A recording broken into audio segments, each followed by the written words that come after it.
Madanapalle issue రోజు రోజుకి చిలికి చిలికి గాలివాన అవుతుంది. ఇక పెద్దిరెడ్డి చేసిన అక్రమాల చిట్టా ఒక్కొక్కటి బయటకు వస్తుంది. ఈ విషయంలో ఏపీ గవర్నమెంట్ చాలా సీరియస్గా ఉంది. ఈరోజైతే అనేక మంది కలెక్టరేట్ కార్యాలయం ముందు వందల మంది జనాభా వాళ్ళ అర్జీలు పట్టుకొని పెద్దిరెడ్డి మా భూములు లాక్కున్నాడు, మమ్మల్ని ఈ విధంగా చీట్ చేశాడు, మాకు అన్యాయం చేశాడు అని చెప్పేసి వాళ్ళ అర్జీలు పట్టుకొని నిలబడి ఉన్నారు. సో ఇంతమందికి అన్యాయం చేయడమా అని షాక్ అవ్వాల్సిన పరిస్థితి, అంత ఘోరంగా ఉంది. అలాగే మదనపల్లిలో ఈ ఫైళ్ళ దహనం కూడా, ఈ సబ్ కలెక్టరేట్ ఆఫీసులో ఫైళ్ళ దహనం ఎట్లా జరిగింది, అసలు దీని వెనక ఎవరున్నారా అనే ప్రశ్నలు బయలుదేరినప్పుడు కూడా అన్ని వేళ్ళు పెద్దిరెడ్డి వైపే చూపిస్తున్నాయి. సో మాజీ మంత్రి, వైసీపీలో ఎంతో కీలకమైన నాయకుడు, ఎమ్మెల్యే పెద్దిరెడ్డి రామచంద్రారెడ్డి ఇప్పుడు అన్ని విధాలుగా కూడా కార్నర్ అయ్యే పరిస్థితి వచ్చింది. సో ఆయన్ని ఏపీ డీజీపీతో సహా డీజీపీ, సిఐడి చీఫ్లు కూడా వెళ్ళి అక్కడ మదనపల్లిలో తిష్ట వేశారు. అక్కడ మొత్తం పరిశీలించి వాళ్ళు పరిశీలించిన దాన్ని బట్టి ఇది కేవలం షార్ట్ సర్క్యూట్ కాదు, ఈ ఫైళ్ళ దహనం అనేది పూర్తిగా ఇదేదో కుట్రతో జరిగింది అని చెప్పేసి వాళ్ళు కూడా నివేదిక ఇచ్చారు.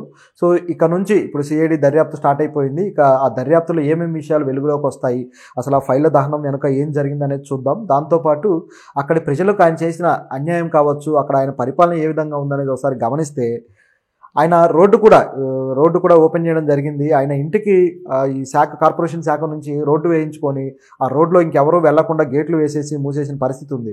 ఆ రోడ్డు మొత్తాన్ని పార్కింగ్ వాడుకోవటం కానీ ఈ విధంగా చేస్తూ వచ్చాడు. మొత్తానికైతే దీని విషయంలో ప్రజలు కూడా రియాక్ట్ అవ్వడము, గట్టిగా అడగడంతో ఇప్పుడు ఆ రోడ్డు ఓపెన్ చేయడం జరిగింది. సో ఇది పరిస్థితి. అయితే ఈ పెద్దిరెడ్డి గత ప్రభుత్వంలో ఆయన చేసిన పని ఏంటంటే, అనేక అక్రమాలు, ఇప్పుడు ఏదైతే కరకట్ట మీద కూడా కొన్ని ఫైళ్లు దహనం జరిగింది, కృష్ణానది కరకట్ట మీద. సో అక్కడ కూడా అనేక అక్రమాలకు సంబంధించిన ఫైళ్లు దహనం చేశారు అన్న ఆరోపణ వచ్చింది.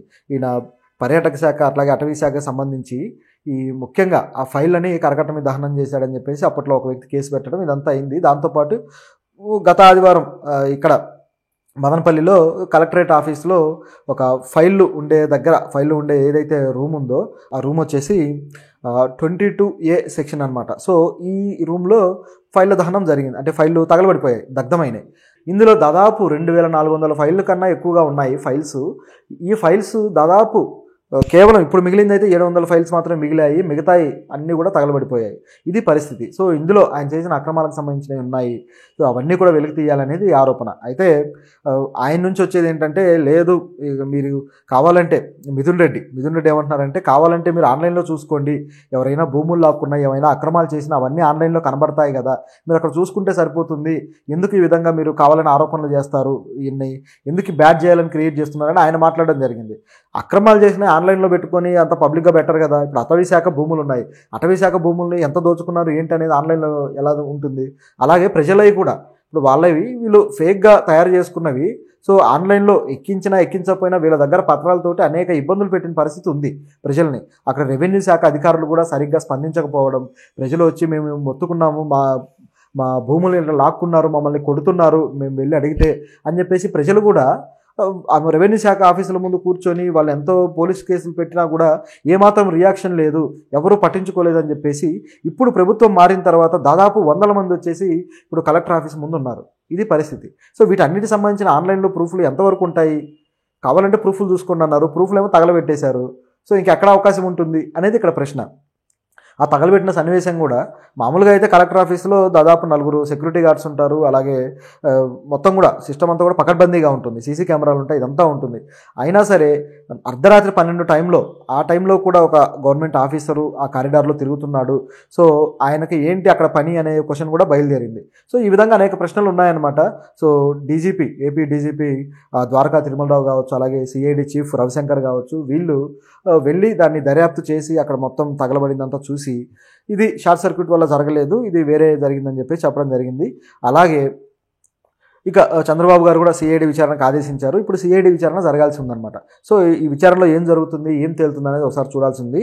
ఇదే విధంగా 2022లో కూడా ఫైల్ మాయం చేయడం అనేది కూడా జరిగింది. అది కూడా ఈయన పెద్దిరెడ్డి నిందితుడుగా ఉన్న కేసుకు సంబంధించి అప్పట్లో నెల్లూరు కోర్టులో ఒక ఫైల్ దాచిపెడితే, ఫైల్ ర్యాక్స్ ఉంటాయి కదా, ఆ ర్యాక్స్లో ఉంటే ఎవరో తెలియని వ్యక్తులు, మొత్తానికి ఆ రిపేరింగ్ వర్క్ అది అని చెప్పి వచ్చిన వ్యక్తులు కుక్క అరిస్తే దానికి భయపడి అక్కడికి లోపలికి వెళ్ళారు, అనుకోకుండా అక్కడ ఫైళ్ళు మాయమయ్యాయని చెప్పి చెప్తున్నారు.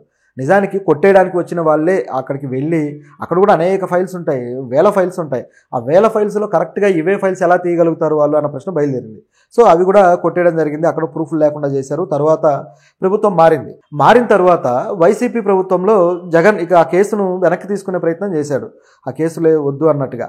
సో కానీ దానికి సుప్రీంకోర్టు ఒప్పుకోలేదు, లేదు ఆ కేసు నడవాల్సిందే అని చెప్పేసి. అంటే ఇక ఆయన ఆగిపోయాడు. మొత్తానికైతే ఆ కేసు ముందుకు వెళ్లకుండా ఏదో ప్రయత్నాలు చేసుకుంటూ వచ్చారు వాళ్ళ ప్రభుత్వంలో. ఇప్పుడు ప్రభుత్వం మారింది కాబట్టి ఈ కేసు విషయంలో కూడా, ఈ ఫైల్స్ మాయమైన విషయంలో కూడా మళ్ళీ కేసు బుక్ అయ్యే అవకాశం ఉంది, అది కూడా విచారణ జరిగే పరిస్థితి అయితే ఉంది. సో ఇది ఈ విధంగా ఉంటే మద్యం అక్రమాలకు సంబంధించిన ఫైళ్లు కూడా మాయం చేశారు అన్న కేసు అయితే ఉంది. సో దీనికి సంబంధించి చూస్తే గత ప్రభుత్వానికి సంబంధించి ఆయన ఐఆర్టీఆర్ మాజీ అధికారి వాసుదేవరెడ్డి, ఈ వాసుదేవరెడ్డి కొన్ని ఫైల్స్ని తన కారులో పెట్టుకొని తీసుకెళ్తున్నట్టుగా ఎవరో చూసిన దాన్ని వాళ్ళు తిరిగి పోలీసులకు చెప్పడము, దాని మీద కూడా కేసు నమోదవడం జరిగింది. మామూలుగా అయితే మద్యం అక్రమాల మీద నిన్ననే అసెంబ్లీలో సిఐడి విచారణకి చంద్రబాబు ఆదేశించడము, మొత్తం శాసనసభ అంతా కూడా దానికి ఆమోదం తెలపడం చూసాం. సో సిఐడి విచారణ ఆల్రెడీ స్టార్ట్ అయింది. సో దాంట్లో ఈయన ఇప్పుడు వాసుదేవరెడ్డి కూడా ఒక నిందితుడిగా ఉన్నాడు. సో ఇప్పుడు ఆ ఫైళ్ళ విషయం కూడా తేలాల్సి ఉంది. ఇట్లా 1 కాదు 2 కాదు అనేక శాఖలకు సంబంధించిన ఫైళ్ళు మాయమవడాలు, ఫైళ్ళు దగ్ధమవడాలు, షార్ట్ సర్క్యూట్లు జరగడాలు ఈ విధంగా ఏపీలో ఉందన్నమాట. సో ఎన్ని అక్రమాలు జరిగితే ఈ విధంగా జరుగుతుందన్న ప్రశ్న బయలుదేరుతుంది. అభివృద్ధి సంగతి అలా ఉంచి రాబందుల్లాగా ప్రజల భూముల్ని లాక్కొని, ప్రజల ఆస్తుల్ని లాక్కొని తిన్న తర్వాత ఇప్పుడు మాయమయ్యాయి, మీరు ప్రూఫ్లు చూసుకోండి అంటే ఎక్కడి నుంచి వస్తాయి ప్రూఫ్లు? సిఐడి మరి ఒకవేళ ప్రూఫ్లు లేకపోతే ఈ కేసును ఏ విధంగా ముందుకు తీసుకెళ్తుందనే ప్రశ్న అయితే ఉంది. కానీ ఇలాంటి వాళ్ళందరికీ శిక్ష పడాల్సిన పరిస్థితి అయితే ఉంది. ఈ మద్యం అక్రమాల విషయంలో అయితే వాసుదేవరెడ్డి మీద వేటు వేయడం జరిగింది. సో ఇది ఇక్కడ ఉన్న పరిస్థితి. అలాగే మిగతా అధికారులు కూడా ఏవైతే ఈ ఫైళ్ళ దహనం ఉంది కదా, ఈ ఫైళ్ళ దగ్ధం విషయంలో కూడా కొంతమంది అధికారులు అనుమానితులు ఉన్నారు. సో వీళ్ళని విచారణిస్తూ ఉన్నారు. దీంతో పాటు ఈ కరకట్ట మీద జరిగిన దాని విషయంలో కూడా అక్కడి అధికారులు కూడా కొంతమందిని సస్పెండ్ చేశారు. ఇలా ఈ విధంగా సస్పెండ్లు అయితే జరుగుతూ ఉన్నాయి. ఇంకా అనేక మంది అధికారులు ఎవరైతే ఈ గత ప్రభుత్వంలో ప్రభుత్వానికి అనుకూలంగా ఉండి ఈ విధంగా అక్రమాలకు సహాయం చేశారో వీళ్ళందరినీ కూడా లిస్ట్ అవుట్ చేస్తూ వస్తున్నారనమాట. సో ఈ అధికారులకైతే వేటు తప్పదు. ఆల్రెడీ అనేక మంది ఎస్పీలని మార్చిన పరిస్థితి ఉంది. అంటే ప్రభుత్వానికి అనుకూలంగా ఉన్నారన్న కారణంతో ఎస్పీలని మార్చారు. అలాగే అనేక మంది ఐఏఎస్లను కూడా మార్చిన పరిస్థితి ఉంది. సో మరి వీళ్ళ మీద కేసులు అయితే నమోదు కాలేదు, కానీ ఎస్పీలు ఐఏఎస్ల మీద, వీళ్ళ మీద అయితే ఎవరైతే ఈ రెవెన్యూ శాఖలు, కలెక్టర్ ఆఫీస్ శాఖల మీద అయితే కేసులు నమోదైన పరిస్థితి ఉంది. మరి ఇక ఫ్యూచర్లో ఏమేం కేసులు నమోదవుతాయో చూడాలి, ఇంకా ఏమేమి అక్రమాలు బయటకు వస్తాయో కూడా చూడాల్సి ఉంది. కానీ ఇదంతా కక్షపూరిత రాజకీయంగా మాత్రమే కాకుండా నిజంగా అవినీతి చేసిన అధికారులని సస్పెండ్ చేసి వాళ్ళని అరెస్ట్ చేస్తే బాగుంటుంది. కేవలం వీళ్ళ టార్గెట్ చేసుకొని ఇప్పుడు పెద్దిరెడ్డి అంటే ఈయన చంద్రబాబును ఓడించడం కోసమే జగన్ ఆయన నియమించడం జరిగింది. ఆయన కుప్పంలోనే ఎక్కువగా ఉండి, ఎందుకంటే ఇలా వీళ్ళిద్దరూ గతంలో మిత్రులను కూడా అంటారు. సో వీళ్ళు ఏదో కలిసి చదువుకున్నారని కూడా అంటారు. కాకపోతే చంద్రబాబుకు సరైన ప్రత్యర్థిగా ఈయన భావించి పెట్టడము, ఆయన కుప్పంలో ఉన్న అభ్యర్థికి ఈయన ఫుల్ సపోర్ట్ ఇవ్వడము, కుప్పంలోనే ఉండి ఎంకరేజ్ చేయడం, ఇదంతా చూసాం మనం. సో ఈ విధంగా చేసిన తర్వాత అంటే చంద్రబాబు ఓటమిని కోరుకున్నాడు కాబట్టి అది జరగలేదు. మొత్తానికి ఈ కక్ష పెట్టుకొని చంద్రబాబు ఈయనను టార్గెట్ చేశాడన్న ప్రశ్న కూడా బయలుదేరింది. అయితే ఈయన చేసిన అక్రమాలన్నీ కనిపిస్తూనే ఉన్నాయి. అయినా సరే ఇది రాజకీయ కక్షతో చేస్తే కేవలం ఆ వ్యక్తిని మాత్రమే టార్గెట్ చేసి ఒక లాజికల్ ఎండ్కి తీసుకురాకుండా, ఒక సరైన సొల్యూషన్ ప్రజలకు ఇవ్వకుండా వాళ్ళని అరెస్ట్ చేసేసి ఇంక అయిపోయిందంటే కాదు, సొల్యూషన్ కూడా కావాలి. ఈ అవినీతి అన్యాయం జరిగిన ప్రజలందరూ ఉన్నారు కదా, వీళ్ళందరికీ కూడా మరి తిరిగి వాళ్ళ ఆస్తులు వాళ్ళకి ఇవ్వడం, ఇదంతా జరగాలి.